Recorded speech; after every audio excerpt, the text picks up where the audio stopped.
Hello, this is Sonara and this is Madeline. And we're reading the County Press for today, Friday, the 12th of May. And first, there's some society news. So this is the society news, and we're starting with Tuesday. The dolphins are swimming in Ryde at the waterside pool. That's the 16th of May. The pool is closed to the public whilst the group swims. There are male and female volunteers to help you get in and out of the pool, as well as lifeguards to ensure your safety. To join the dolphins, please call the society first to notify us of your swimming ability. On Wednesday, that's the 17th of May, the society coffee morning will be held. So come and join us for a cup of coffee and a chat. And why not bring a friend along as well, as the coffee mornings are open to all.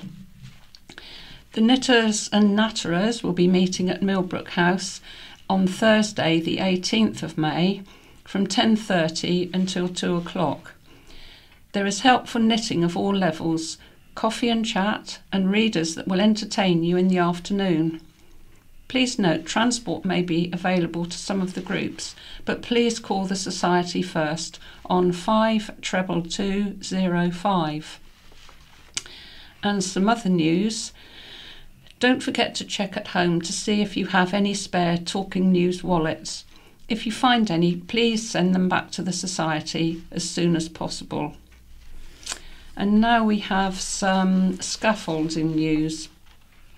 First of all, in the Cowes area, development site at Castle Street East Cowes, 2 Sunhill Cowes, the Aspect High Street Cowes, 44 High Street Cowes, due up until the 15th of May, Jersey Cottage, Market Hill Sunhill Cowes, and that's due up until the 25th of May, 43 High Street Cowes, 30 Beckford Road Cowes, scaffold on Consort Road, and current hoardings 272 to 283 Arctic Road Cowes, 93 High Street Cowes, July Cottage Bars Hill Cowes, and that's due up until the 15th of May. And then in the Newport area, Nippert Court, West Street, Newport, Newport Minster, St Thomas's Square, Newport, Island Optical, 1 High Street, Newport, the Guildhall, High Street, Newport, TSB Bank, 119 High Street, Newport, Animal, 34 High Street, Newport, and 11 Holyrood Street, Newport, and that's due up until the 14th of May. And in the Bay Area, Lloyd's Bank, Regent Street in Shanklin, Fat Harry's Chip Shop, 53 High Street, Sandown, due up 15th of May, and South Wight, there's scaffolding in 2 Trinity Road, Ventnor, former Mill Bay Hotel, Esplanade, Ventnor, Met Bar, Esplanade Road, Ventnor, and 24 Spring Hill, Ventnor. This one has been amended with apologies from Island Roads, and 4 Market Square, Ventnor. Then in West Wight, at Cornerways, the Broadway, Totland, and finally the Ryde area, Spence Willard Estate Agents, Grove House, Sherburn Street, Bembridge, Abry, Madeira Road in Seaview, Michelangelo's, 30 St Thomas Street in Ryde, Solent Court, Castle Street in Ryde, 25 George Street in Ryde, French Franks at James House, St Thomas Square, Ryde, rear of Ivy Hall in Sloop Lane, Wootton, Ryde Street Gallery, 129A High Street, Ryde, Hobbs the Jeweller, 165 High Street, Ryde, 1 Malvern Cottage in Kings Road, Bembridge, in the carriageway, due up the 15th of May, 13 George Street, Ryde, it's due up on the 15th of May, Lloyd's Bank in High Street, Bembridge, Hill Cottage, Kings Road, Bembridge, And finally, this week's In Touch. In Touch, in this week's episode, Andrew Bastoris, CEO Peak, which is a social enterprise providing technology and support to healthcare providers, which will help them screen people for eye disease. He is currently doing this work in Africa as part of a campaign called Clearly, which aims to find global solutions to improve vision correction. Tom Walker reports from a running club in Bristol, which encourages blind and visually impaired people to run with a guide. And now the headlines from the County Press. First of all, call centre set to bring 600 jobs. And second, Save Our School message rings out. So call centre set to bring 600 jobs. Up to 600 jobs could be created on the Isle of Wight at a new call centre. A UK-based customer service and online retail support provider would set up shop on the Isle of Wight, ready to operate from September, with support from the Isle of Wight Council's regeneration programme. The huge jobs boost is dependent on the Isle of Wight Council Executive agreeing to spend around £2.1 million of its capital budget to lease and invest in an office building. The call centre company, which remains anonymous while the negotiations take place, is expected to invest £35 million over the next 5 years and provide a minimum of 400 jobs, rising to 600 in time. However, time is of the essence for the council to tie down the deal because the call centre company has already secured new contracts and requires the office to be ready for work in September. An extraordinary meeting of the executive will take place on Thursday to discuss this issue. The location of the new call centre is also confidential while negotiations continue, but the executive report says the building in question had been empty for up to 4 years. The council's director of regeneration, Chris Ashman, said, "This opportunity is ideal for the island and comes at a great time as we seek to expand and strengthen our efforts to bring real regeneration and opportunity to the island." Council leader, Councillor Dave Stewart, said, It is testament to the opportunities the island can offer to businesses that the island has been selected for this new business opportunity. I am committed to doing all I can to get this deal across the line. Chief Executive of the Isle of Wight Chamber of Commerce, Kevin Smith, said, "The creation of up to 600 jobs sends a strong message, showing the Isle of Wight is a great place to base a business. This is a message the Chamber is working hard to embed. Encouraging businesses to locate and invest in the Isle of Wight is key to growing our local economy and raising levels of employment and prosperity for the wider community." However, the prospect of a new call centre was not appealing to all. County Press reader Mikhail Kolofsky said online, "Any job is better than no job, but 600 more dead-end jobs isn't any way to encourage those people who want real careers to stay and work on the island." But former Isle of Wight councillor for East Cowes, Louisa Hillard, said, "A friend of mine worked in a call centre part-time for about 20 years, so some people do enjoy working in customer services and, most importantly, working in a warm, dry environment, in a job which is not seasonal or dependent on tourism." And the second headline, Save Our School message rings out. This is all to do with Sandown Bay Academy. There are several items. Students' critical comments left off website. A sixth form student at Sandown Bay Academy has said feedback he was asked to provide about the school was doctored when it appeared on the school's website. Chris Taylor said he and other sixth formers were asked by the head to provide comments. However, when his views appeared, he found only the first paragraphs where he praised the school had been included. Further paragraphs where he criticised the top-down management style of AET and its disconnect between students and management were excluded. The full statement reads as follows. I am in year 13 and have been a student at SBA since year 8. Firstly, throughout my years at Sandown, there have been many inspiring teachers by whom I have been personally taught, and many of my fellow students have also been taught by them.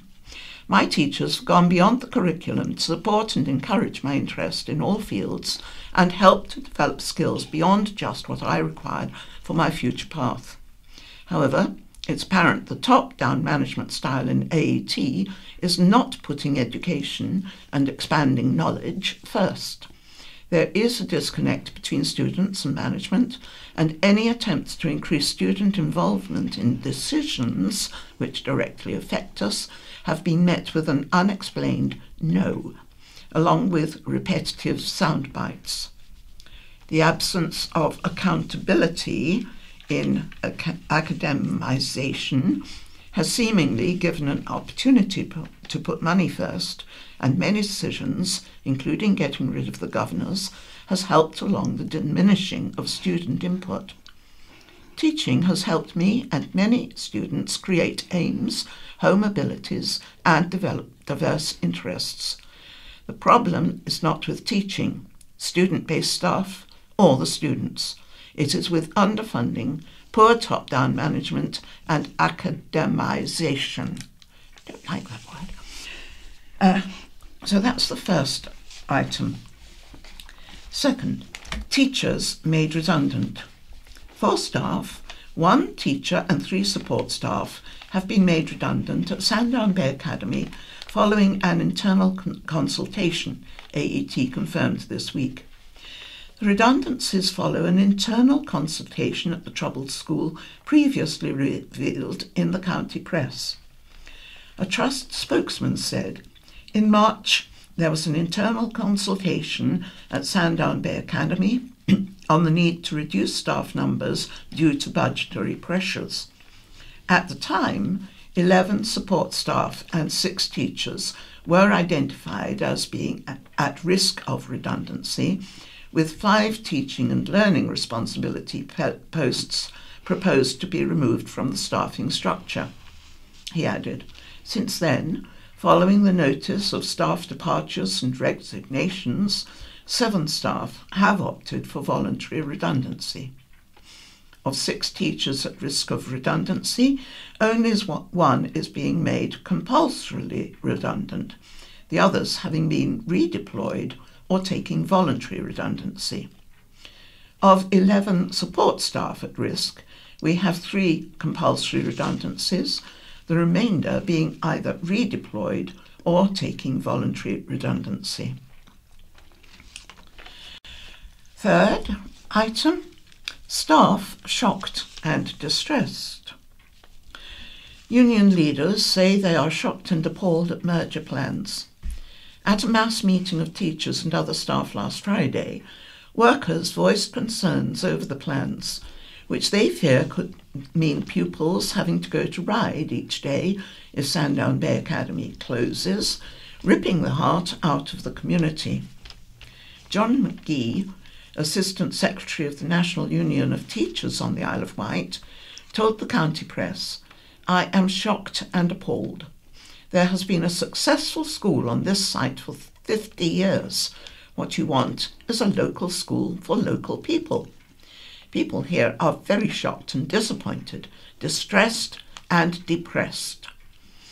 As previously reported, the Academy's Enterprise Trust, AET, which runs the school, has announced plans to merge it with Ryde Academy, prompting fears that this could lead to the closure of the Sandown site. Ryde Academy head Joy Ballard will oversee the transition, which will take effect from September 2018. Exact details of the merger are set to be consulted upon, according to AET. Unison Branch Secretary Mark Chiverton said, Staff want the public to know this proposal makes no sense and is half-baked. Staff and individuals in both schools are absolutely shocked by this. Neil Richards, National Executive Member for the NASUWT Teachers Union, added, "This announcement appears to be ill-conceived and made without little educational rationale. The effect of such a merger and potential closure of Sandown Bay Academy will have a profound effect on the educational provision for pupils on the island, and we support parents in opposing these plans." And a fourth article. Politicians line up to back school. Continued provision of education at Sandown Bay Academy was one of his first pledges of Isle of Wight Council leader, Councillor Dave Stewart, after last week's election. Speaking last Friday, Councillor Stewart said, "Sandown Bay is a popular school with parents, students and staff alike. We need a school on that site, and my administration will do all in its power to ensure provision on that site continues." Meeting the protesters on Tuesday, Conservative parliamentary candidate Councillor Bob Seeley said AET were making a foolish mistake and needed to reconsider the decision. He said, "Should I become MP, I will do my utmost to make sure it does not happen." Green Party parliamentary candidate Vix Lothian and Green Party co-leader Caroline Lucas also went to Sandown on Tuesday. Ms Lothian said, "This is a closure in anything but name. AET have failed in their duties to the school, its pupils and staff, and the wider community." Labour's general election candidate Julian Critchley has also criticised the merger plans. Mr Critchley, a former teacher and school governor, said AET was letting island children down. He said this is an outrageous development. Quite clearly, Sandown Bay's troubles can be laid at the door of AET, particularly their desire to strip money from the school to redeploy elsewhere in their company. Now all they seem to propose is to spread those cuts across 2 schools. Chris Quirk, former chair of governors at the Academy, who resigned his involvement with AET in protest at the proposed merger, added, "The plans of AET appear to be driven purely by the desire to reduce costs and nothing to do with improving education. The plan is educationally illiterate." And one final short piece, remove AET debate. An extraordinary meeting is set to be held after the Isle of Wight Council's full council meeting on Wednesday to discuss the proposed merger. Members will be asked to approach the relevant government office to demand that AET is removed from the role of managing any school on the island. The motion has been made at the request of Island Independent leader, Councillor Julia Baker-Smith, as well as Councillors Debbie Andre, Rodney Downer, Ian Stevens and Carl Love. Television star praises work of Island medical team. A pioneering hospital team made the final of a national award, where one of the stars of BBC drama Line of Duty paid personal tribute to their hard work. The team of doctors and paramedics from St Mary's Hospital was nominated for a Health Star Award after their impressive work with sepsis treatment. The Isle of Wight NHS is the only trust in the world that allows paramedics to give patients antibiotics at the scene to help treat sepsis. The Health Star Awards were held in London by Good Morning Britain, and the Isle of Wight team were highly commended. As part of the presentation, the award organisers screened a personal thank you message from actor Jason Watkins, who recently starred in the hit BBC drama Line of Duty, as well as Taboo and W1A. Mr. Watkins said, "As you and many others will know, our family suffered the terrible tragedy of losing our daughter Maud to sepsis. This is my thank you to you from very personally from me and my family, and from everyone at the UK Sepsis Trust for the incredible work that you have all done." Ruby is cherry-picked from her perch. A parrot didn't fly too far from the nest before it was rescued by a cherry-picker.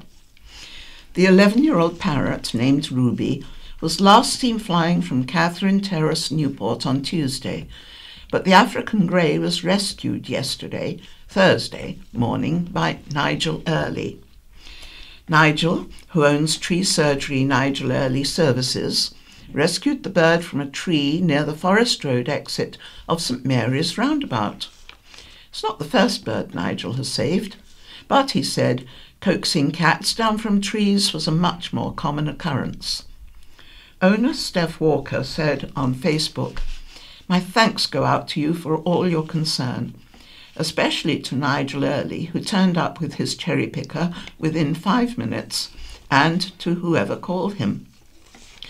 She has a few nip marks from crows, plus a few less red tail feathers, but she can fly fine and is eating well and talking too." Telling a story. Isle of Wight woman badly hurt in horror acid attack. A Newport woman has survived a terrifying acid attack in Portugal. The corrosive liquid is reported to have melted her clothes like wax after hitting her in the arms, stomach and legs. Eleanor Chessel, who studied at Medina High School and the Isle of Wight College, was reportedly approached from behind before having the liquid thrown over her. The incident happened at around 10:20 p.m. on Saturday at the Thompson and First Choice Alvor Baía Hotel in Alvor, southern Portugal, where Miss Chessel worked as a travel rep.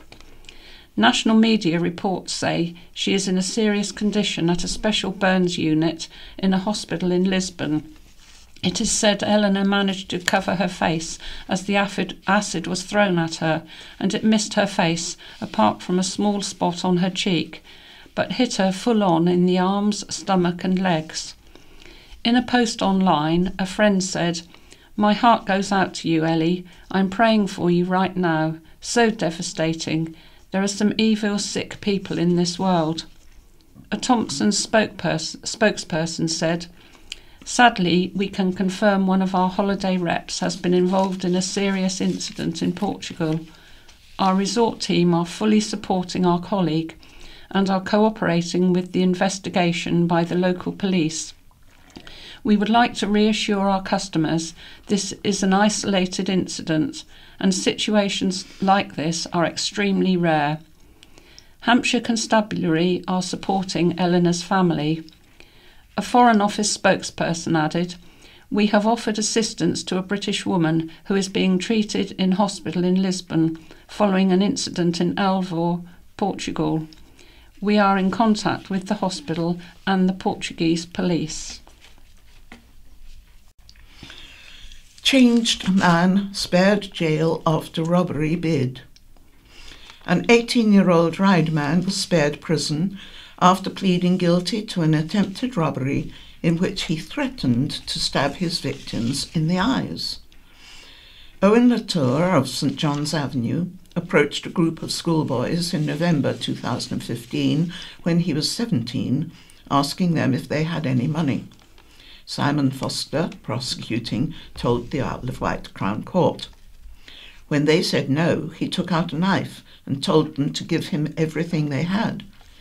When they told him they had nothing of value, he demanded to search their bags and told them if he found they were lying, he would stab them in the eyes. A police van passed by and Latour ran away empty-handed. He was arrested the next day. In mitigation, Chris Stoper said Latour had turned his life around since the offence.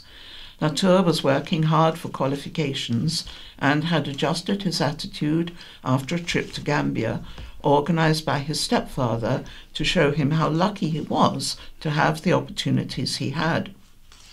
Mr. Stopper said, "Young people grow out of crime. We know that. We see it all the time." Deputy Circuit Judge John Price sentenced Latour to 15 months in jail, suspended for 2 years, as well as 150 hours of unpaid work, 10 days rehabilitation, and a £100 surcharge. Mr. Price said, "You have changed.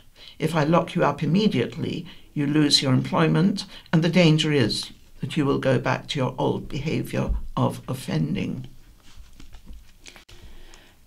Bob gets the nod.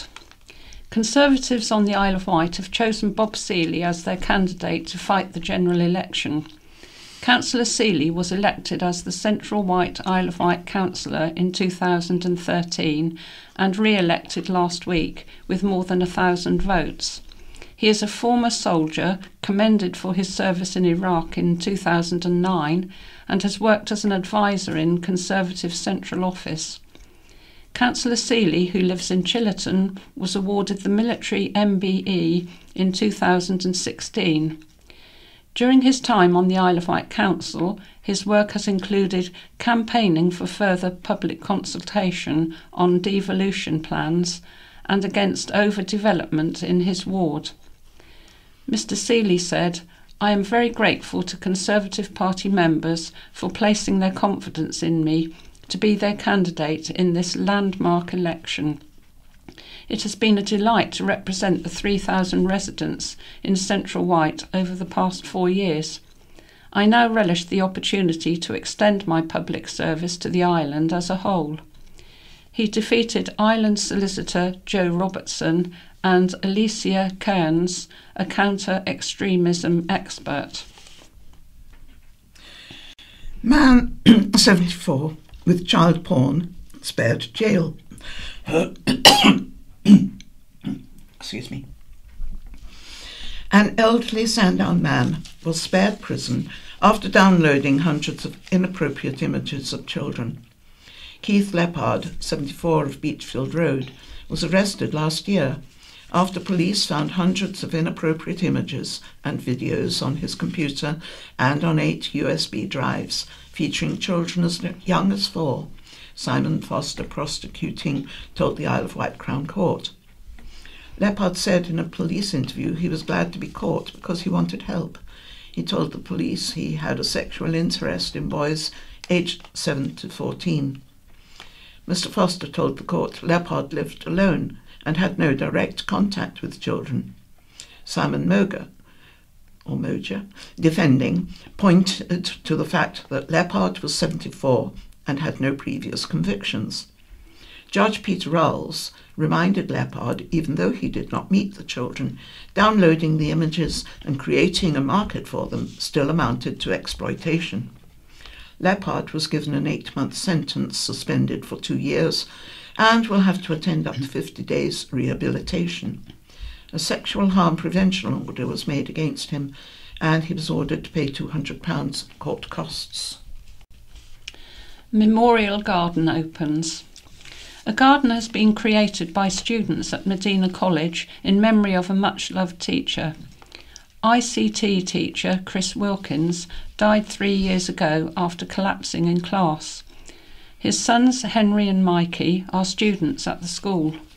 The Memorial Garden was largely created by students from the school's WAVE programme for those who need extra help with their studies, and Mr. Wilkins' wife Mags, a landscape gardener.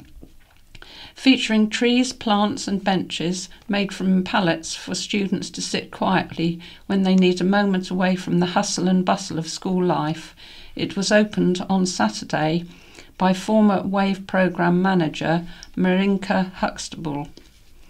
Current manager Donna Adams said, "Any student or staff member who is struggling with anything or who needs time to reflect can sit in the garden.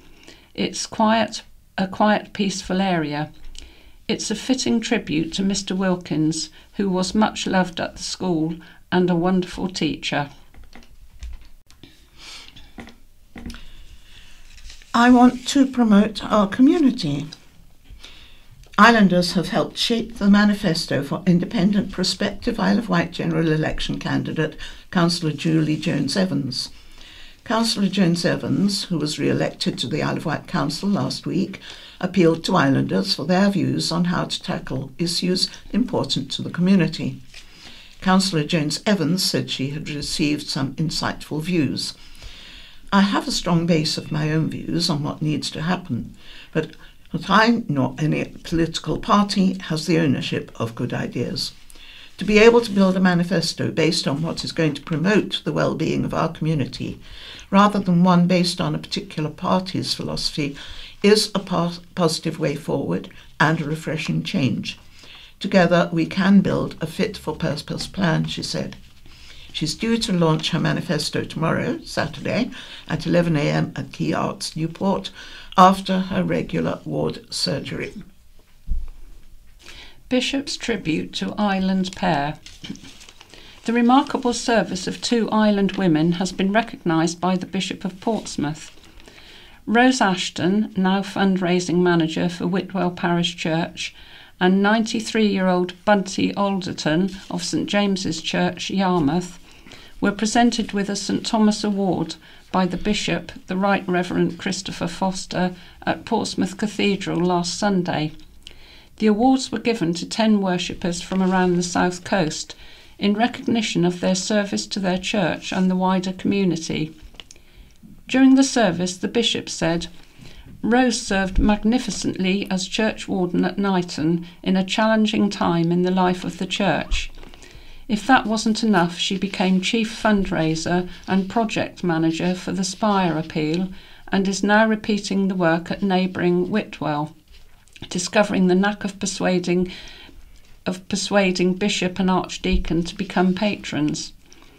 Before receiving the award, Rose said, "I couldn't have done the work in the church without the backing, support and prayers of the PCC and congregation, so I will be accepting it wholeheartedly and enthusiastically on their behalf." Talking about Bunty's award, the Bishop said, "At the age of 93, she can still be found varnishing the porch door, vacuuming the pews, as well as delivering parish magazines or collecting for Christian Aid."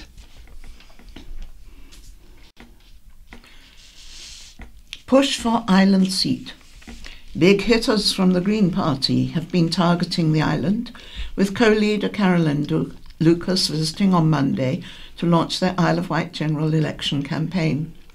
This came days after Green co-leader Jonathan Bartley called for progressive parties on the Isle of Wight to work together to defeat the Conservatives in June. During her visit, Ms Lucas sang the praises of Island parliamentary candidate Vix Lothian, saying she had what it took to secure vote support from small Conservatives who might vote cast aside party allegiance in favour of a strong local candidate. She said a lot of people would like the island to have a stronger identity, and one way they could do that would be by bucking the trend and voting for a strong female candidate who is rooted in the community. Citing their measured success at the recent council election, where Greens surpassed Lib Dems and Labour in overall votes, Ms Lucas said, "I think things are changing, and I think there is a real appetite from the people I've spoken to on the island to have a strong, articulate woman representing them for the very first time." Mr Bartley was visiting the island to congratulate newly elected Green councillor for Ryde East, Michael Lilly. He said, "Let's have an open and honest conversation in the interests of the country and the interests of the Isle of Wight." Charity shop is just the beginning. A new chapter in the story of the bus shelter has started with the opening of its first charity shop, and there is more to come. Founder Kev Newton is looking for someone to take over his role as island coordinator, while he aims to establish more than 50 similar operations all over the country and then abroad. The shelter, a converted bus run by volunteers, provides sanctuary for homeless people, giving them a place to sleep, plus food and clothing. Kev said, "The shop is a natural progression to raise more funds and will be run by Carrie Philpott. Homeless people will be given vouchers to spend on clothing in the store rather than us just giving them something they may not wear. But this is just the start. I need someone to look after the island operation while I set up the business on the mainland. In the next month or so, we will have shelters opening in Ipswich, Milton Keynes, Dorset, Brighton, Southend and North Devon. We plan to have a bus in each county. After that, we plan to move globally. It's amazing to think this all started on our little island. We haven't finished here either. Our next project is to set up our own waste cafe with food donated by island firms, run by homeless people who have been trained in business studies at the Isle of Wight College. Our project is all about keeping people off the street and helping them to get a job and back into society. As we say, sleep is only the beginning. The new shop in Ryde High Street will be open Monday to Saturday, 9 a.m. till 5 p.m, apart from Wednesdays when it will shut at 1 p.m. For more details, you can visit www.thebusshelteriow, that's all in lowercase, .co.uk. Clear, human and inspiring. Officially joining the race for a seat in Parliament, Isle of Wight Labour have launched their campaign for the general election. More than 80 people attended the launch at Key Arts Newport on Sunday to support parliamentary candidate Julian Critchley. Mr Critchley said he was driven by fear of what 5 more years of Conservative government would mean for the country and his commitment to reclaiming public services. He also expressed anger at the media, claiming they portrayed Labour supporters as extremists for backing politicians that would be wholly unremarkable in most of Europe. He added, "There is no road to a better Britain which doesn't run through the Labour Party." Previous Isle of Wight Labour parliamentary candidate Mark Chewerton said, "People need to hear what Julian Critchley has to say. His message is clear, human and inspiring." Home should be for a wheelchair user. A Newport man has complained about his treatment, having spent 8 months in accommodation specially designed for wheelchairs, despite not using one himself. Southern Housing moved Danny Burnett, 54, into the accommodation at Chestnut Court, Carisbrooke Road, where all the fittings and worktops are designed to be used from a seated position. He lives there with his 15-year-old son Taylor, who does not use a wheelchair either. Mr Burnett said, "The accommodation is substandard to say the least. Not only are they providing me with inappropriate accommodation, they are also denying the accommodation to someone who might need it. I'm fed up with it. I should not be in wheelchair accommodation. Southern Housing is not interested." Before he was moved, Mr Burnett had lived for 4 years at Hannah House Sheltered Housing in Honeyhill, but had to move when his son came to live with him, because Hannah House does not accommodate children. Paul Cotton, head of Home Management South at Southern Housing, said, "As a rule, in order to protect our customers' privacy, we can't comment on the specifics of individual cases. However, as an organisation, we are committed to working with our customers to ensure their accommodation needs are met. We can confirm we are already working with Mr Burnett and the Isle of Wight Council to help find suitable accommodation for him and his son." Students' river rescue ingenuity praised. It wasn't Superman, but Medina College students who came to the rescue when a man's walking crutch fell into the River Medina on Wednesday. Craig Smith said, "We were at Key Arts when we noticed a number of students helping a man whose walking crutch had fallen into the Medina River. The students diligently and intuitively worked out how best to retrieve the crutch by utilising the rope from a lifebuoy. The patrons of the cafe gave a round of applause when, after 20 minutes of effort and ingenuity, the students finally retrieved the walking crutch. Craig of Staplers Road, Newport, added, "It was good to see students helping a member of the community who was in need. Well done, Medina." Attraction could leave Ireland after 24 years. One of the island's best-known attractions, Walsing Waters, is closing its doors at Westridge Ride in October and may be forced to leave the island if it can't find a new home here.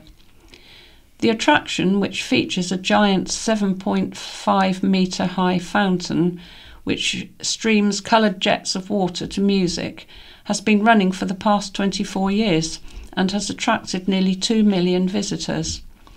However, the Isle of Wight Council is not renewing the attraction's lease after 15 years at Westridge, forcing its owner, Alex Donald, to issue an urgent appeal for a new home. The lease runs out in December, but Alex is not taking any more bookings after early October. 6 jobs are at risk if he can't find a suitable home. Alex said he did not blame the council for ending the lease, but said there were very few, if any, suitable sites for the large fountain on the Isle of Wight. He said, "We have known about this for a couple of months. Since then, I have been looking quite seriously at the Isle of Wight, but there are not really any venues which are big enough to accommodate the fountain in the same way as we do at the moment." At its height, the attraction attracted 100,000 visitors annually and still attracts 60,000 a year. It has raised around £250,000 via its wishing well for Ride Rotary's Water Aid campaign. Domestic abuse failings concern. Watchdog orders police to draw up action plan. Domestic abuse victims are being failed by Hampshire Constabulary. The proportion of domestic abuse incidents in Hampshire and the Isle of Wight that result in arrest or formal police action has declined markedly over the past year and is now the lowest in England and Wales, prompting criticism from watchdogs. 60% do not proceed because the victim does not support police action, and Hampshire Constabulary has been told to find out why. In its annual assessment for 2016, Her Majesty's Inspectorate of Constabularies, HMIC, found the force would have been judged as inadequate in how it protects vulnerable people had it not already identified the problem and taken steps to address it. The force no longer interviews domestic abuse victims over the phone, for example, but talks to them face to face. It has been instructed to draw up an action plan to address its failings, which must be submitted to HMIC this month. The plan will be reviewed by HMIC, which has warned of further inspections unless improvements are made. Hampshire Constabulary performed well in other areas. It reduced antisocial behaviour, engaged well with the community through neighbourhood policing, created an innovative stalking and harassment clinic, and tackled serious and organised crime well. The public it serves are treated fairly and with respect, and it works hard to ensure officers behaved ethically. Some of its work on predicting future demand and managing its resources was deemed outstanding, and the force was praised for its use of mobile technology, enabling officers to spend more time on the front line and less at the station. The workforce has fallen by 23% since 2010, compared with 15% nationally. Policing the 2 counties costs 43p per person per day, compared with the cost nationally of 55p. Keeping the Isle of Wight's gardens blooming. Green-fingered gardeners are gearing up for one of the biggest events in the island's horticultural calendar, Wight in Bloom. The annual community competition, launched on Monday at the Chelsea Garden at the Earl Mountbatten Hospice, celebrates the island's diverse range of gardens, from patio planters to the lovingly landscaped lawns of top tourist attractions. There will be 11 categories in this year's competition, which is open to anyone who wishes to take part. Best small front garden, large front garden, commercial garden, senior citizen complex, young people initiative, community floral project, small tourist attraction garden, large tourist attraction garden, creative use of a small space, edible garden, and new for this year, best water feature. Sponsored by Red Funnel and organised by Visit Isle of Wight, the competition is aimed at encouraging gardeners to create colourful floral displays that will make the island a brighter place to live and visit. Visit Isle of Wight Chief Executive David Thornton said, "White in bloom is hugely important. It reminds us a great deal of the island is on constant show and we need to look our best at all time. There are many green-fingered experts living on the Isle of Wight, from TV celebrities to groups of eager school children, all whom help to make the island look terrific. This is an opportunity to shine a spotlight on our garden isle heritage." White in Bloom is supporting the Earl Mountbatten Hospice by purchasing hospice sunflower seed packets to give to entrants. It is hoped that they will be grown across the island during the summer in support of the hospice's 35th anniversary. Entries can be submitted from May the 19th until the June 30th closing date. Judging will take place between July the 3rd and 30th, when a team of local horticultural experts will visit the gardens to decide the first, second and highly commended gardens in each category, as well as the overall winner of the Peggy Jarman Trophy. White in Bloom patron Alan Titchmarsh will present the awards at a garden party ceremony in September. And that's all we have time for, so it's goodbye from Sonara. And it's goodbye from Madeline. Right, and now a change of voices. Mine, Peter Boffin, and Anne. And now it's time for letters. Here is a letter from Edward Lyon of Sandown. He says, "As a boy, I went to 10 different schools. Since then, I've worked in numerous other schools, including Eton and Cheltenham Ladies' College. When my sons went to Sandown High School, I found it to be one of the best schools I had ever known. Its staff were all incredibly intelligent, kindly, and compassionate people. They cared as those in professions do, but every aspect of their work and strove to ensure that every child, regardless of their IQ, thrived at something which would give them a future career. The house system was fantastic. Every subject was taught brilliantly, including music, drama, art and sport. It was an absolute joy to visit the school for exhibitions, for concerts, plays and sports days, etc. Many of those staff are still in the school today, now renamed Sandown Bay Academy. It would be a tragedy to close it down. How can we put students through such worry and trauma about the most important things in their lives, education, especially those taking exams? It's unforgivable. It doesn't make sense either on our so-called eco-island to transport all those Sandown children miles to either to Ryde or Ventnor. What about the increased pollution? We have some of the cleanest air in England. It would be nice to keep it that way, especially with more than 40,000 deaths a year in the UK alone caused by pollution. What about the cost? And what about the extra hours the children will have to spend in travelling, which they could spend doing something more useful? All children should be sent to a one-type school as near to their homes as possible. It is divisive and harmful to a peaceful society to educate children in different ways. It leads to them and us situation, and goodness knows we need unity. All senior schools require a sixth form. It gives them stability and means older students can help the younger ones directly and also provide a good influence for them. Why not keep a smaller senior school in Sandown, large enough to cater for its needs and open an island university on the rest of the area, including the old Sandown Middle School site. A university in Sandown would be marvellous for students, completely regenerate the town, and give holiday property owners the much-needed business in term time. And here's a letter from a John Smith, who lives in Ryde. There's John Smiths everywhere, aren't there? He says, insensitive.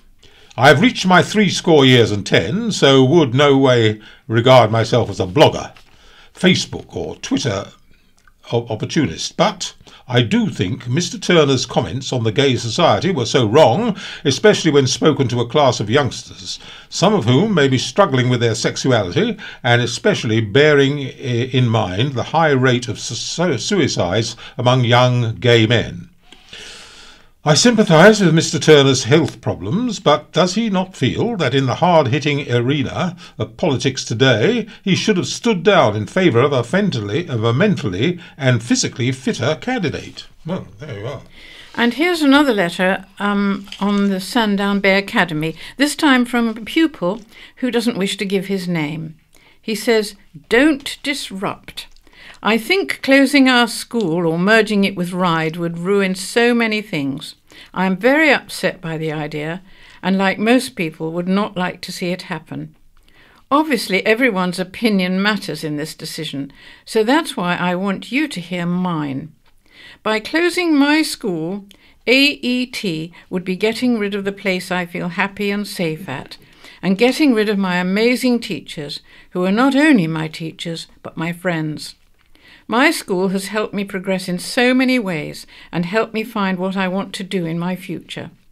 Students at Sandown are so friendly and we all support each other. Obviously you get the odd few, but what school doesn't? I believe Sandown knows how to deal with pupils to allow them to be their very best. I will be starting my GCSEs soon, and moving school would be a huge distraction and make a huge mess of my exams." And here's the letter of the week. Supermarket Superstar from Thelma and Shanklin. May I, through your letters page, tell you of an unusual encounter on Saturday afternoon in April the 29th.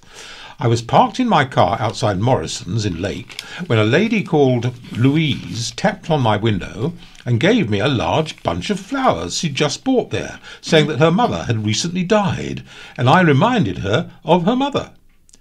I put the flowers in a prominent place in the lounge with a pretty card, a prayer, and a cross recently blessed at Shanklin Methodist Church. And the minister, Helen, said a prayer with me for this lady and her mother. Louise would always be welcome here.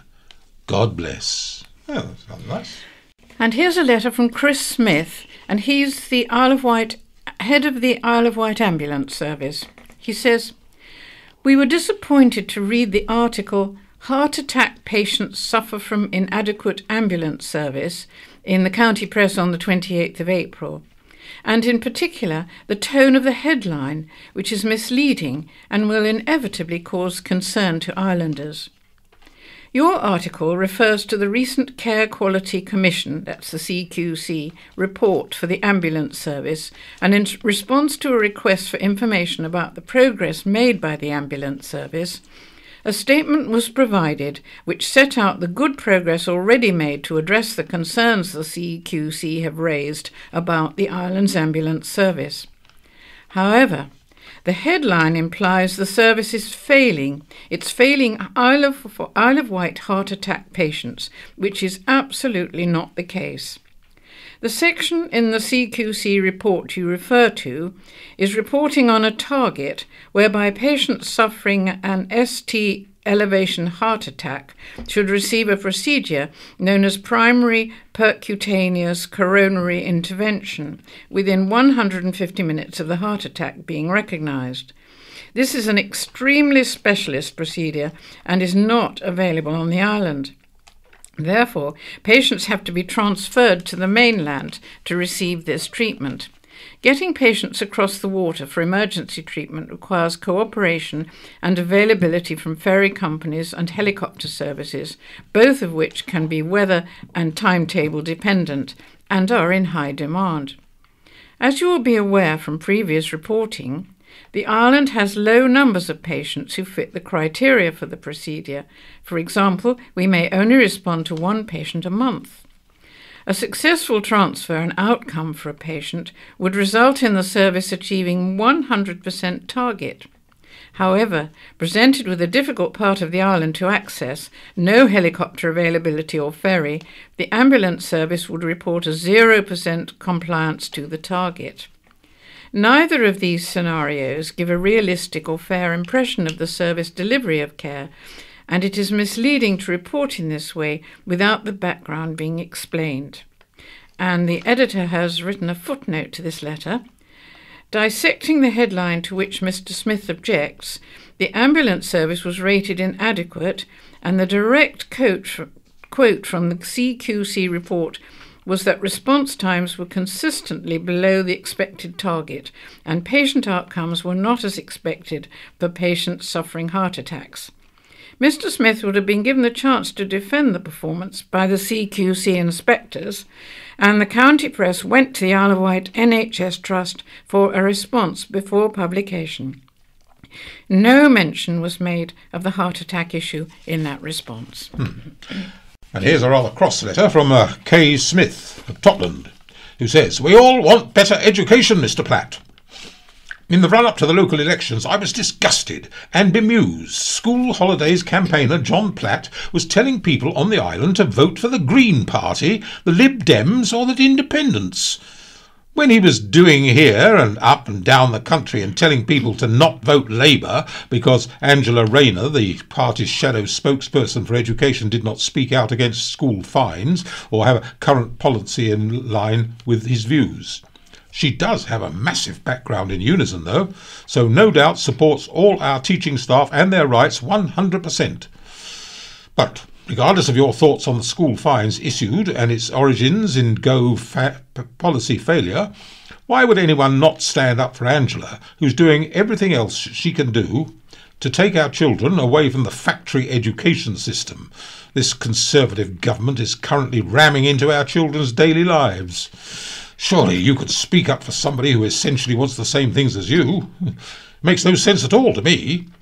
In the week of SATs, childhood mental health on the rise and amazing teachers leaving the education system in their droves, we shall all be uniting as advocates for an education system that is full of learning, that inspires and embraces all children, and is a place where staff feel like they can do their jobs happy and well. Or maybe, in reality, I just have a different vision of what is uniting and being an advocate for a child actually is." So there. Thank you, K. Smith. And a letter from Barry Wade of Shanklin. He writes, "On Saturday, I was one of the hundreds of volunteers who, after months of hard work, fundraising and trepidation, successfully pulled off an event in Sandown that everyone should be proud of. For 12 hours, the culmination of months of hard work paid off as hundreds flocked to Culver Parade to have a day of fun and entertainment at Hullabaloo, a free event. This was an event Sandown and the island so desperately needed. I'm not going to name individuals who should be commended for the idea, the planning and the fundraising and the organisation over the day, because they and their supporters know who they are, and that is what is important. Forget the few who complained because the road was shut. Forget the organisations which should be funding and promoting towns on the island, this type of event, but remember the few who stood up to be counted, who wanted to show the public do want this sort of event, and they do want community engagement." Yeah. And here's another irritable letter from a Ron White who lives in Dorset, and says, "I'm a frequent visitor to the island and notice your article, 'Hunt Appeals for Cash Support.' That was in the county press on the 5th of May. He says, but my question is, why would anyone want to support this completely unnecessary so-called sport? I think it is time for the Isle of Wight Hunt to consider it is no longer a viable activity and serves no purpose whatsoever." Oh, there you are. And now we're going to be looking back. First of all, 100 years ago, 12th of May, 1917. Spring marked the first assault on the Ottoman defences in the infamously disastrous Dardanelles campaign, spearheaded by Winston Churchill. The county press made special tribute to those who died fighting on the Hellas front. As at Gallipoli, so again at Gaza, the islanders of the Hampshire Regiment have paid a terribly heavy toll of missing, wounded and killed in their fighting with the Turks. On behalf of the island as a whole, we offer respectful homage of the deepest sympathy to all who mourn, in the hope they may find comfort in the knowledge that their dear dead have done their duty with a nobility, unselfishness and patriotism which has lifted them to the rank of nature's nobility, and that they rest with the labours in sure and certain hope of joyful meeting with all they ever hailed as beloved on earth. And now, Wight Memories. Oh, there's still something here to come from Looking Back. 75 years ago, on May the 16th, 1942, the mysterious death of a Wellow man remained unsolved after an inquest was unable to determine the cause of a gruesome accident. The man was working alone in a field when he was knocked down and crushed by his tractor. The coroner could not make out how the man came to be behind the tractor while it was reversing.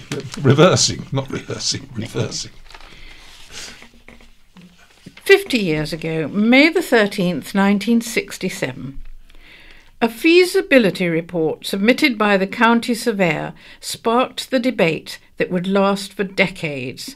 Will there ever be a Medina Bridge? The most suitable spot highlighted was half a mile upstream from the floating bridge. Projected costs for the Medina crossing lay between £930,000 and £610,000, which is 15.5 and £10 million in today's money. And also 50 years ago, a special services subcommittee reported there was a shortage of children over the compulsory age of school to deliver newspapers in the morning before school. The subcommittee was asked to consider amending the bylaws to allow children over the age of 14 to be employed on school days and Sundays. After obtaining views from secondary school head teachers, it was agreed that the age limit be raised, but the bar on Sunday work continues. Well, when I was a schoolboy, I used to deliver papers. Didn't do me any harm. Now, that was 10 years ago, July the 9th, 2004. One of the world's top aluminium super yacht producers, Palmer Johnson, confirmed a move to New East Cowes. And the move, which was part of the firm's European expansion, would initially create 370 jobs. A spokesman from Palmer Johnson said, Cowes Harbour is considered a prestigious location in the yachting world. Well, you knew that, didn't you? And now we come to Wight Memories. Wight Memories, wow. Bembridge is officially at war next Saturday, May the 20th. The local Heritage Society has pulled together threads of information, photographs, plans and artefacts for an exhibition at the village hall between 10 a.m. and 4 p.m, uncovering some little-known facts in the process.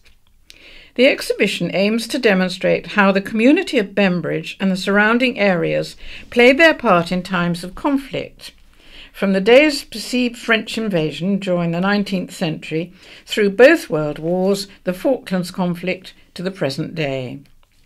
Bembridge is surrounded by a variety of fortifications, some dating from Victorian times, and details of these defences are displayed, including an evocative photograph of one of the big guns at Culver when it was abuzz with gunners.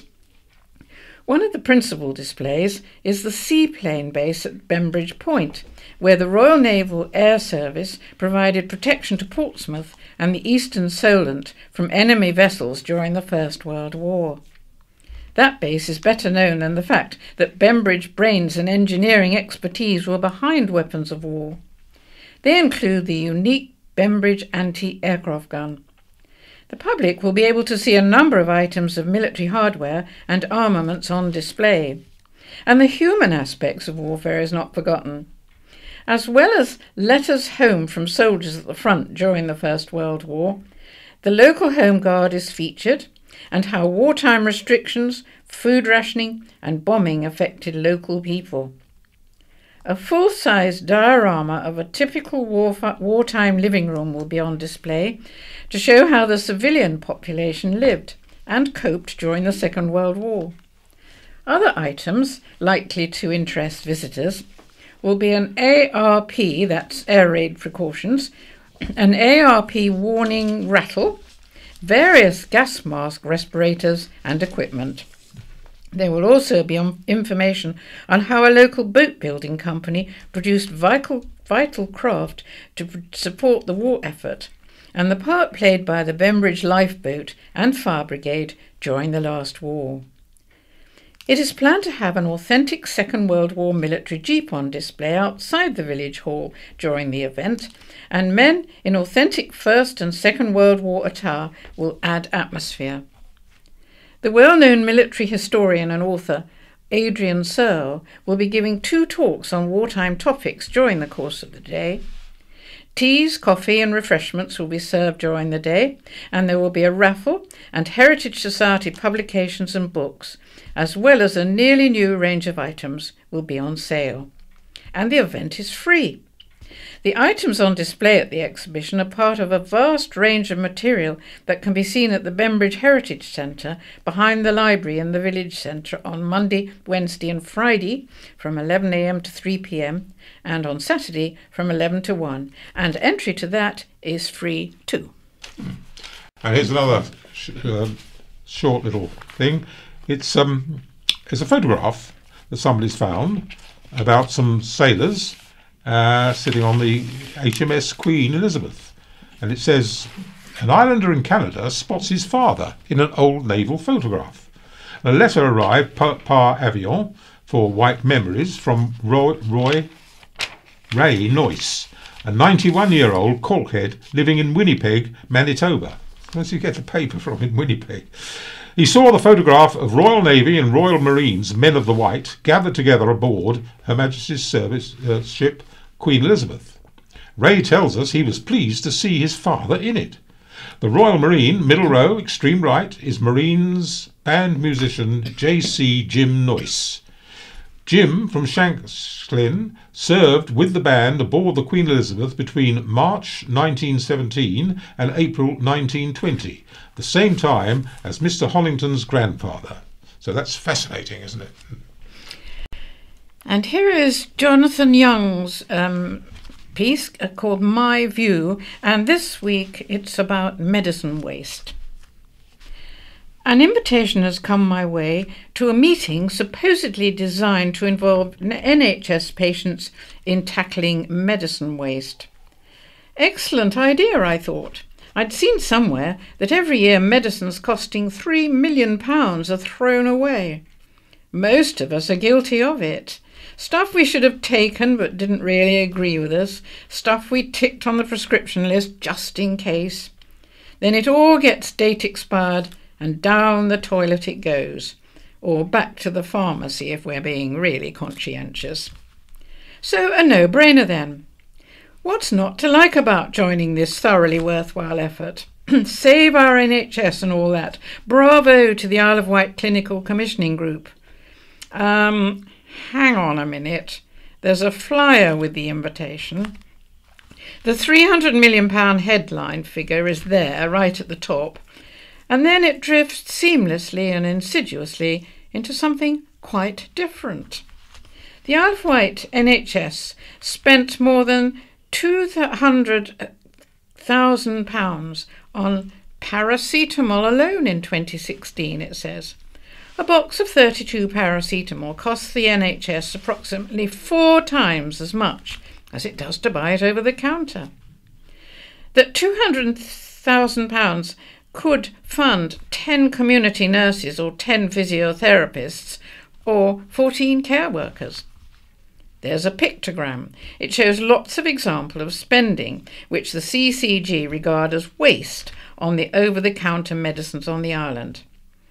There are, in no particular order, diarrhoea treatments at £35,000, paracetamol at £225,000, toothpaste at £1,500, vitamins £338,000, shampoo £18,000, sunscreen £1,600, antihistamines £155,000, dry skin cream £262,000, and non-medicated eye drops £135,000. We hope you can join us to support this crucial work, exclaims the flyer in signing off. So, where's all that paracetamol and the rest of it going? Chucked down the loo again? Apparently not. It's being wasted in CCG speak by being given to people who ought to be paying for it. Deep breath.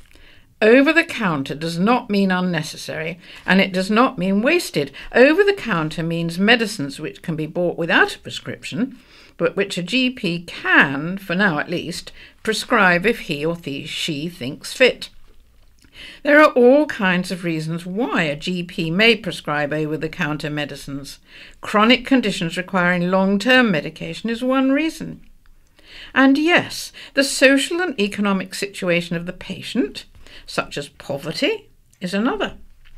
Many doctors, compassionate but responsible men and women, know even a few pounds spent on antihistamines, for example, is money some people don't have.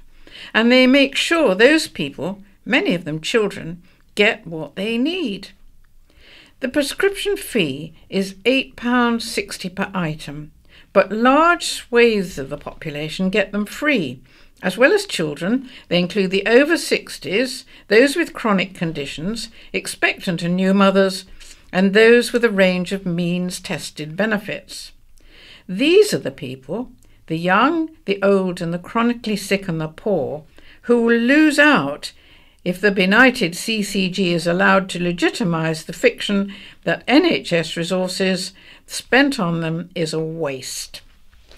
The policy of banning GPs from prescribing diarrhoea treatments, antihistamines and the rest of them, which is being pushed in other parts of the country, and will happen here if the CCG gets its way, amounts to a tax targeted at the vulnerable. And the notion that such retrenchment would result in the recruitment of armies of community nurses, physiotherapists and or care workers is laughable as it is misleading. I shall not be able to attend the meeting at the end of the month, and that's probably a good thing, because I'm not sure I'd be able to trust my tongue. As well as explaining what waste is and what it isn't, I'd point out that if it really does cost the NHS 4 times as much to prescribe paracetamol as it would to buy it at the chemist, then a failure in the procurement system is indicated which it needs to address with all its suppliers. And I'd be tempted to wonder out loud how the CCG has managed to learn so little from its recent failed attempt to persuade us we could do without GP surgeries in several of our villages.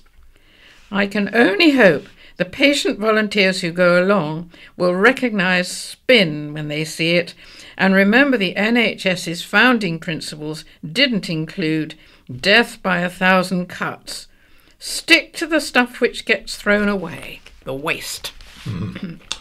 And here's an article from Amy McElden, who says she's supporting the hospice is so important.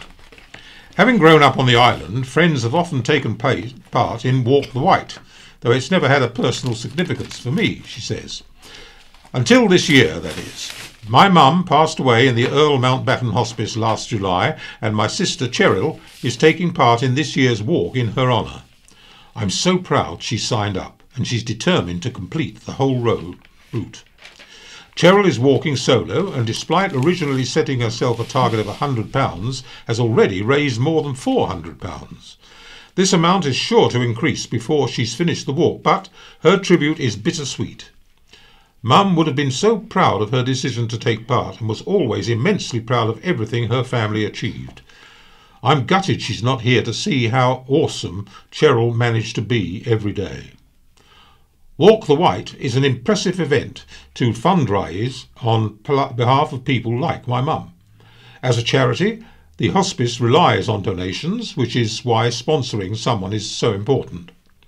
The hospice really is a haven, so different from a hospital. It's continually calm, quiet, spacious, private and supportive, and it's a crucial part of our community. And I recently got a new job as weekend editor at LE.com, but I'd give any accomplishment up to see my mum again. I know my sister feels the same, which is why, despite valuing her privacy, has put her story out there to raise awareness of the importance of the Earl Mountbatten Hospice and the services it offers. She'll be super enchanted, or she'll be super embarrassed. I've written this column about her, but in lieu of walking with her, I want her to know I'm pleased she's not given up. Walking won't bring our mum back, but the cash raised could help people in a similar situation to find the care, support and comfort they need. Everyone at the hospice went above and beyond for Mum, and I'm so grateful people across the island are walking for such an important reason.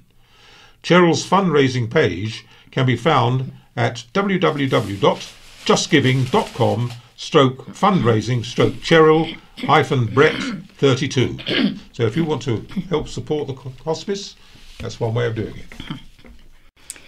And now we come to Behind the News. Apart from being two of the most successful film directors of all time, Peter Jackson and George Lucas have something else in common. They are both huge fans of Ireland artist Ivan Berryman. In fact, New Zealander Jackson, whose film credits include the Lord of the Rings trilogy and King Kong, has 112 of the Wooden Bridge artist's paintings of the First World War aircraft, while George Lucas commissioned Ivan to produce illustrations for his highly collectible Star Wars Visions book. It is quite a CV for a self-described school dropout who left Sandown High with 2 O-levels, one in art and one in English as it happens. Ivan, now 58, was born on the mainland, but moved to the island when he was a child in 1964. His father, Dennis Berryman, was chief designer at Britten Norman and was responsible for designing the Islander aircraft. It meant that Ivan grew up around aircraft and inherited his father's eye for detail, although, at least at first, his father didn't approve of young Ivan's career choice. "I was a disappointment to him at first," said Ivan. "He must have put his head in his hands." Ivan's father probably had every reason to worry. The younger Berryman dabbled at being a musician in the early 1980s, art and music not exactly being the path to secure paid employment. However, in 1982 came a breakthrough. Through a friend in Bembridge, he sold his first painting, a picture of a Wellington bomber, for the princely sum of £7.50. From there, young Ivan's fortunes began to change. His next breakthrough came when he did some beautiful illustrations, all transport-themed, for a greeting card company. Not exactly glamorous work, some might say, but all artists do it, and Ivan is one of the best at what he does. Don't think for one second that Ivan is a one-trick pony. Not only does he paint exquisitely rendered paintings of aircraft, he also has an ongoing love affair with doomed ocean liners. A beautifully rendered painting of Titanic adorns the wall of his home. Another great vessel Ivan has painted is the British warship, the mighty Hood, which was destroyed by the German battleship Bismarck. He has also painted that giant Nazi warship, which was sunk in one of the greatest sea battles of the Second World War. Peter Jackson's love of Ivan's work does not just extend to First World War aircraft. He has bought paintings of dam-busters aircraft from the Second World War. A planned Jackson film about the famous raid is 80% complete. and the director is also the proud owner of a Berryman original of HMS Victory. I don't know why he has not decided to make a film about the Battle of Trafalgar. It has everything. A love story, the hero dying at the moment of triumph, said Ivan. But Ivan also has produced paintings of the island railways, including pictures of Newport Station and a locomotive scuttling along the undercliff to St Lawrence Station. My ambition is to paint all the stations on the island. I think I've just got Whitwell, Watchingwell and Ryde St John's left. Ivan has a close relationship with members of the Isle of Wight Steam Railway and is also a supporter of a plan to restore one of the first Britain-Norman Islanders, 003 GAVCN. It is being restored by members of the Britain-Norman Association Preservation Society and is housed at the former Brickfields Equestrian Centre, a full circle for the son of the designer. In a proud moment earlier this year, he presented a painting to a centenarian Ireland Spitfire pilot, Mary Ellis, at a special ceremony to mark her 100th birthday. The painting depicts Mary, aged 23, in front of one of the fighter aircraft she flew and delivered during the war. She is a remarkable woman, said Ivan. He chuckles at the end of our interview. Apparently Mary Ellis and he share another connection. They have both been killed off by county press when incorrect reports appeared in the paper saying that they had died. Ivan laughs. What happened was one of my paintings came up for sale, and the person who sold it said that the pilot depicted in the plane and the artist were no longer with us. A report appeared in the paper. The phone started ringing with people asking if I was all right. I had to say I was sorry to disappoint everyone, but I am still here. There. And now here are some of the things that are happening in the next few days. The Priory Secondary Girls' School reunion. That's for those who were born on the 1st of September 1953 to the 31st of August 54. This is on Friday, the 30th of June, 7:30 at Castle Inn, High Street, Newport. And tickets cost £10, but that includes a buffet. And if you contract Mary Holbrook before the 11th of June on 07816 186923, you too can join in the Priory Secondary School Girls' School reunion. How exciting. And now there are two things that are happening at the Apollo Theatre. The Apollo Theatre in Newport. There's jazz at the Apollo.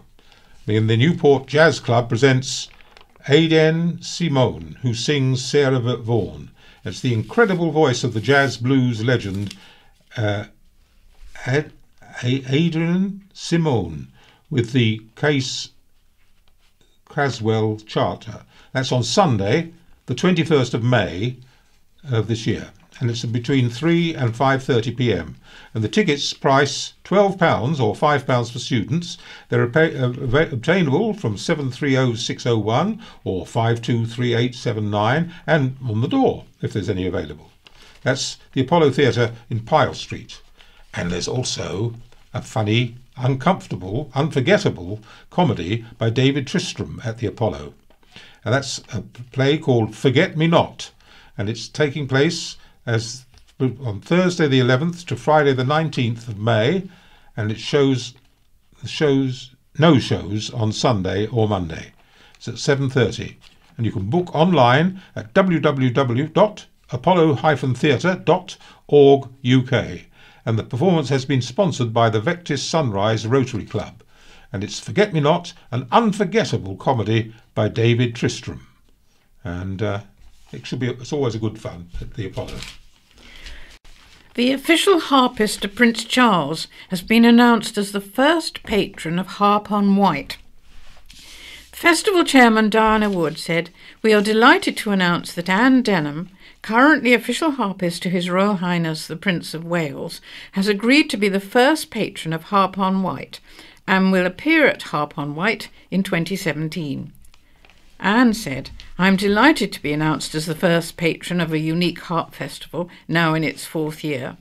I was honoured to be approached as Harp on Wight had already come to my attention due to its innovative programme of events, support of young artists, and relentlessly cheerful and enthusiastic welcome.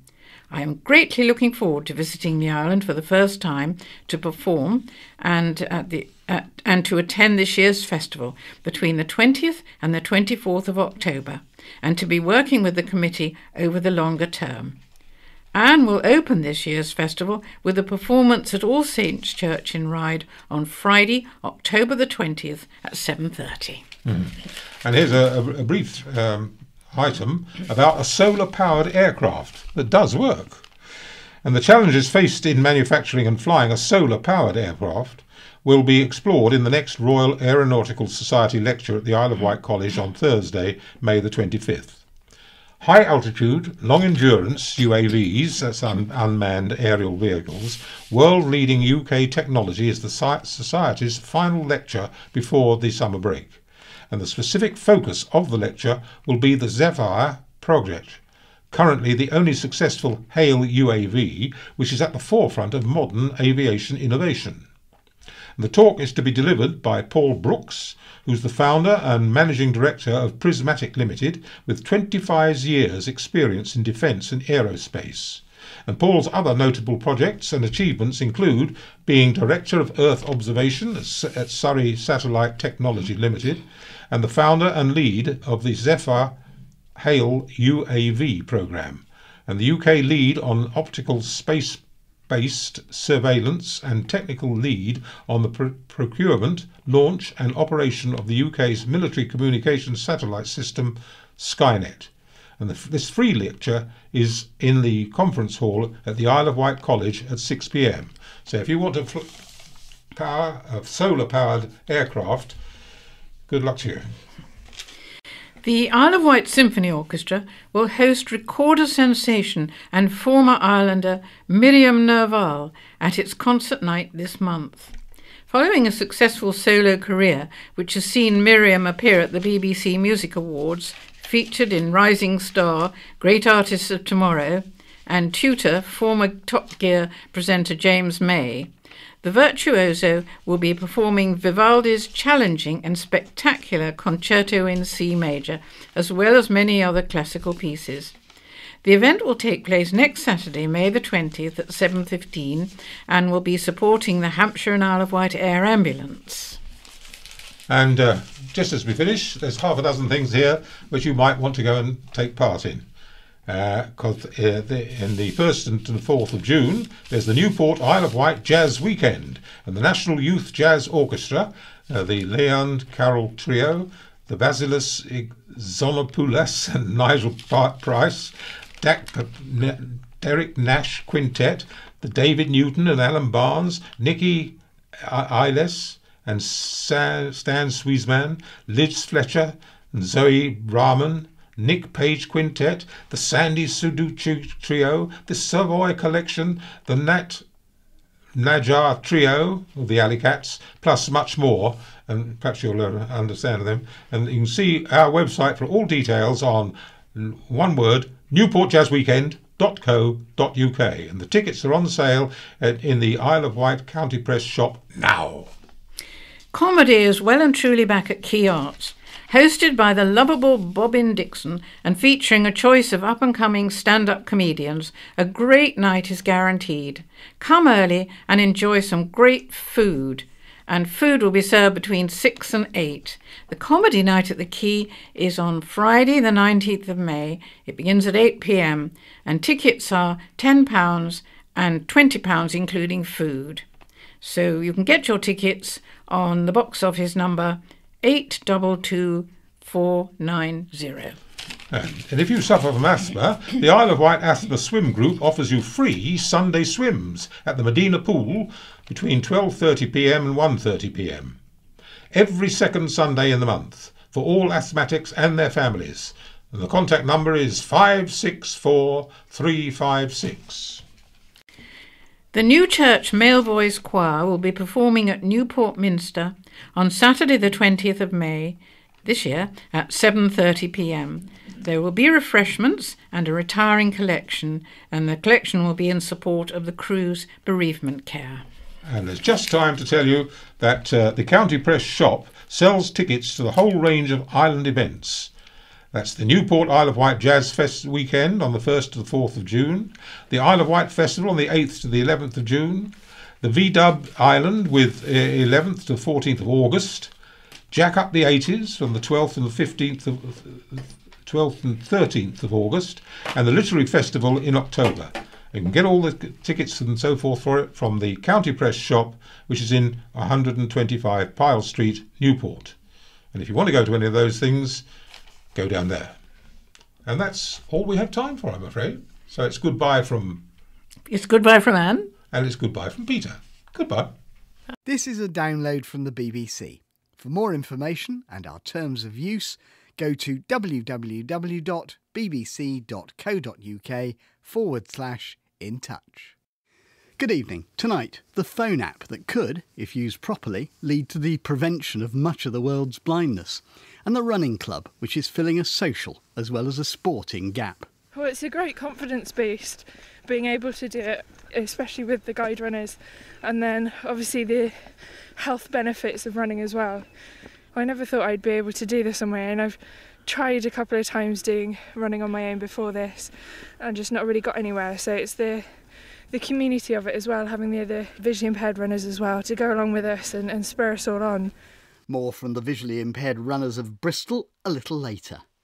But first, Andrew Bastauras has been for some time shocked by the amount of preventable blindness in the world, and he has strong personal reasons to want to change it. It was years before that short-sightedness which was causing him to struggle at school was diagnosed. But so life-changing was one simple pair of NHS specs that he's now an eye surgeon, and he's Assistant Professor of International Eye Health at the London School of Hygiene and Tropical Medicine, and therefore in a position to change things. That's why he co-founded Peak, which is a charity and it's a social impact enterprise, which means it has to demonstrate social impact before it makes any profit. Its aim is to use a combination of technology and human resources to make the diagnosis of treatable eye disease accessible and affordable. But as Andrew Bastauras pointed out to me, the scale of the problem in developing countries is massive. Globally, 1 in 3 people, so around 2.5 billion people, cannot see as well as they should be able to. And that's for the majority because they can't access a simple pair of glasses. Within that group, there's close to 300 million who are visually impaired and nearly 40 million who are blind. They're pretty staggering numbers. In a nutshell, why don't people get the treatment they need? Primarily, it's because they can't access services. So we've already established the cures to the leading 2 causes of vision loss, which are needing spectacles and cataract surgery. And they've been available for hundreds of years, yet people are not receiving them. Is that people kind of everywhere? Because, I mean, that probably is happening to some extent in the UK, but more so in the developing world. Exactly, yes. Disproportionately in low and middle income countries. The issues that are affecting us here in the UK are more complex conditions because we've largely tackled the need for spectacles and cataracts.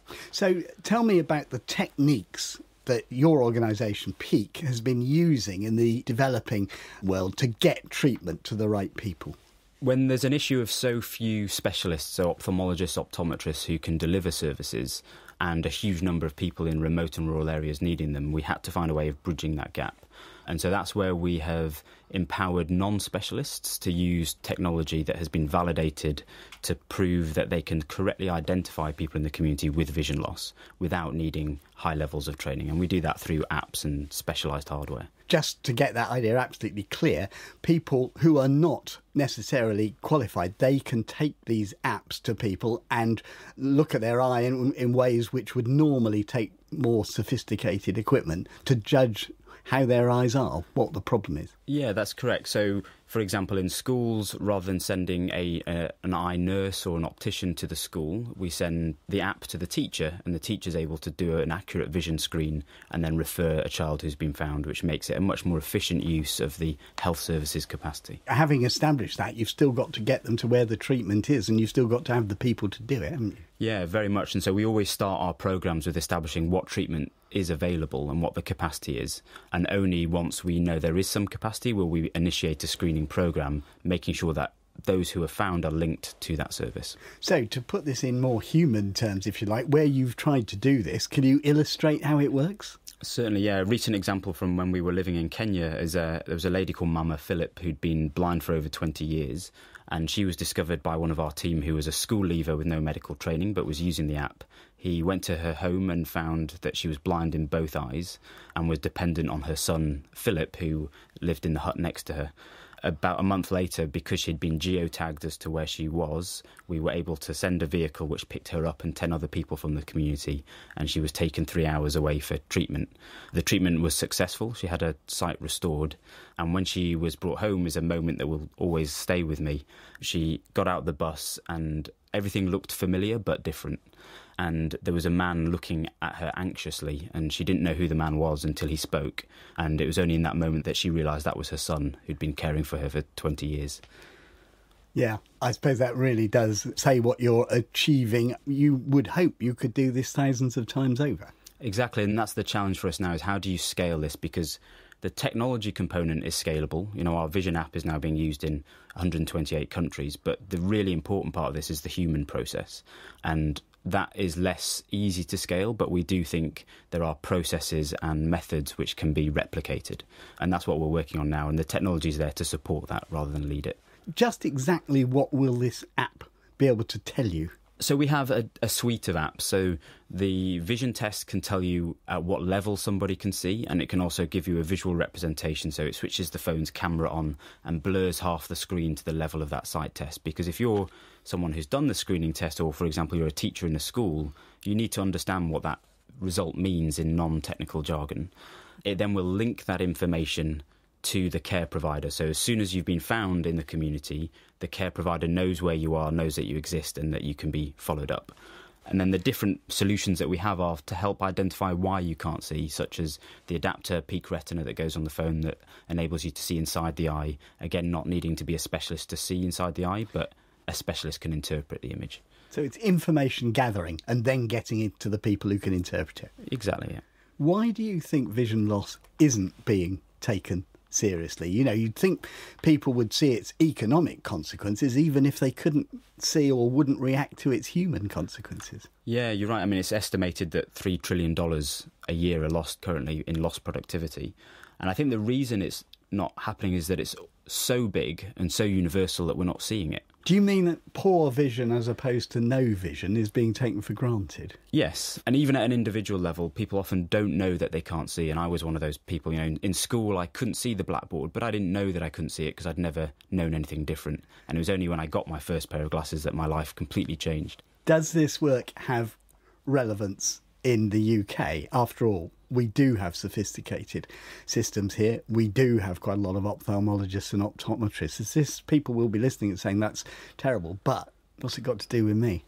Yeah, it certainly does have application here. I mean, more than half of our inquiries come from Europe and the US, although the focus of our work is in low and middle income countries where we feel we can make the greatest impact. The value here will be greater efficiency, making sure every child in every school is fulfilling their potential, making sure there's greater efficiencies in identifying people in care homes and so on. And I mean, and what are the worst examples of undiagnosed vision impairment here, or vision impairment that is diagnosed too late? So certainly if you're thinking around children, if vision loss is not identified at an early age, so before around the age of 8, then it may be very difficult to reverse that. I remember as a child being told that I wasn't paying attention or that I was lazy, and you know, some of that may well be entirely true, but it was partly because I couldn't actually see what was going on. So the number of people who are not able to realise their potential opportunity is huge. Andrew Bastauras. And now back to what is In Touch's stock in trade, I suppose. If blindness isn't preventable, how to make the most of life with it. Well, regular listeners will know that sport is often an important part of that. Now, running is the kind of activity which doesn't need too much specialist equipment or too many sight-related skills, but it is tricky to do it on your own and without sighted help. Now, a new group in Bristol is aiming to match aspiring blind runners with sighted guides, and they're holding weekly sessions at Ashton Court. That's a huge park to the west of the city. Not only are they getting fit, but apparently it's also helping with other aspects of their lives. Well, the day Tom Walker went for us, the aim was to match 7 guides with 7 runners. But as Tom found out, organiser Colin Johnson was still a couple of marriages short of a movie. We've got 5 VI runners and I think we've got about 7 guides, so we might want to take it in turns. I think this is not a first session, it's nothing new for any of us, so we're all working to do the 5K in probably about 3 or 4 weeks' time. So the idea is we're going to do a run-walk session, but on the actual 5K park run course, which involves going up the hill again, that you all know about. So hopefully you'll enjoy I'm on that. the start line, which for the purposes of this run is a set of cobbles, and Colin has drawn the short straw because he's going to be my guide. Is that right? Yep, that's fine. It's not a short straw, Tom, honestly. We'll be fine. So what are we going to do? Right, we're going to start a little bit of a jog. All I want you to do now is just to go as fast as you feel comfortable. You call this a little bit of a jog? Yes, it's not. Right, we're going to move over to the right now. It's just a couple of cars. We're on smooth tarmac, slightly uphill. And it's going to flatten out in a bit. Right, can we slow down? Yeah. I've been shattered. So what inspired you to set up the Bristol VI Runners? So it was after I'd met Chris Blackerby and I guided him, and he started to talk to me about how a lot of VI people become withdrawn from society, low self-esteem, depending on how they've come to their impairment. And I realised that was running had given him that wider social network, plus not just the physical fitness. And running also for me really helps your mental well-being as even an able-bodied person. I thought that's exactly the sort of thing it could deliver for a VI person as well. So it was that then we said, well, if we can get a pool of guides together, we could then hopefully offer the services of just guiding any VI person that might be interested to go out running. Running past me like there's no tomorrow morning are Chris and his guide, Ed. So I'm going to have a little race with you over about 20 yards. Let's go. Sure thing. That's good. Chris, how's the run been for you? Really good, really good. It's a tough course, this one. It's 2.5k up, 2.5k back down. Very challenging course, but very rewarding nevertheless. What do you get out of it? Oh, so much. I mean, it's not just physical. Running is perceived to be just a physical activity. It's being out, it's breathing fresh air. Bump in 3, 2, 1, over. Thank you. It's breathing fresh air, but it's the mental stimulation as well. You know, it's really good for your mental health as well as your physical. And yeah, I get a huge amount from it. I'll let Chris and Ed carry on because I don't think I could keep up with them. Well, I've abandoned my guide, Colin, and I'm now running alongside Kat and her guide, Lizzie. And you're doing pretty well, Kat. How do you feel? Shattered. Had a full day in work and got a 5k park run on Saturday to conquer, so I'm taking it a bit easier tonight. But yeah, no, just doing what I can, really. What do you get out of coming running? Well, it's a great confidence boost, being able to do it, especially with the guide runners, and then obviously the health benefits of running as well. So, how's it helped you as a visually impaired person?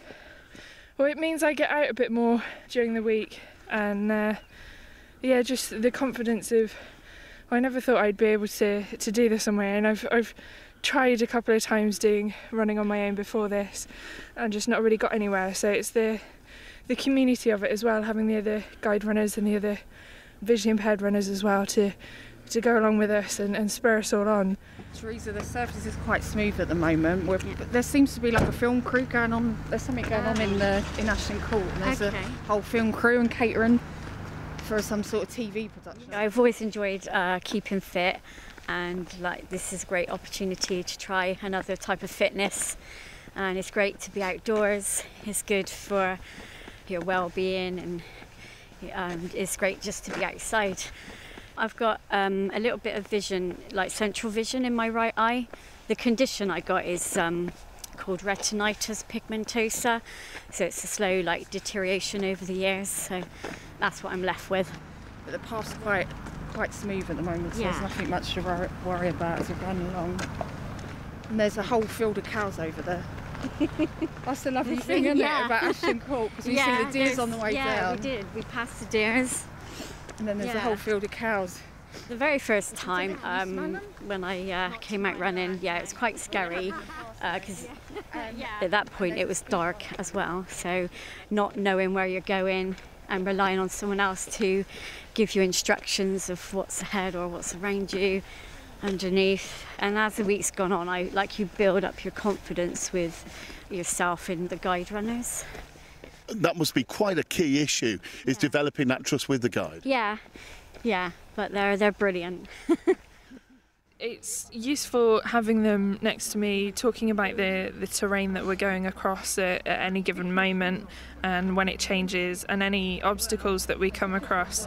I know Colin, the leader of the group, has mentioned that it's not so much about talking about the obstacles and highlighting them, but trying to avoid them so that the person being guided maybe doesn't even know that the obstacle was in the way.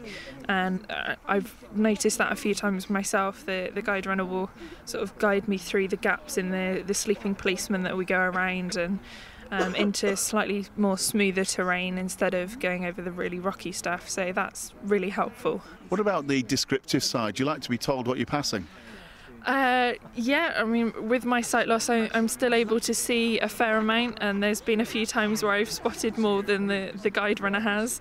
But I know as my sight loss increases, as I lose more vision, that will be an integral part to going out with the guide runners, knowing kind of the surroundings that we're in and what it all looks like, especially with the sunsets that we get here at Ashton Court. They are beautiful. Now, you're quite a sportsman yourself, but do you understand that blind and partially sighted people generally probably aren't quite at your level? Absolutely, and that's why we encourage people of all levels to come and join us.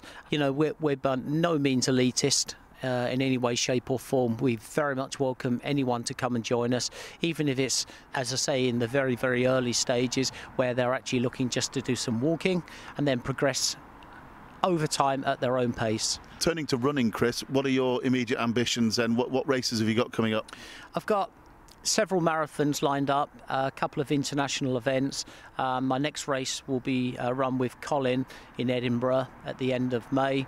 I'm hoping there to break the 4-hour marathon speed, so I'd like to get sub 4 hours. Well, we're approaching the end of the course, so I'm feeling emboldened to have another little run. So here's the tether again. We're going to put that back on now. I've fully recovered, and Colin is going to G me up for the final 100 metres. Go for it, Colin. Right, Tom. Be careful of the cobbles here now. OK, we're over them and it's clear. Right, it's all smooth, tarmac, so if you want to open it up a bit and go as fast as you want. I'm not sure about going as fast as I want, but I'm certainly running. We've got about a couple of 100 yards to go now. Hey, well done, gents. Well done. Good work. Brilliant. Tom Walker, or as I suppose we'll now have to refer to him, Tom Runner. And that's it for today. We always want to hear your comments and your queries. You can call our action line for 24 hours after the programme on 0800 044 044. You can email in touch at bbc.co.uk, and there's more information on everything on the programme on our website, from where you can download tonight's and many other editions. From me, Peter Wight, producer Cheryl Gabriel and the team, goodbye.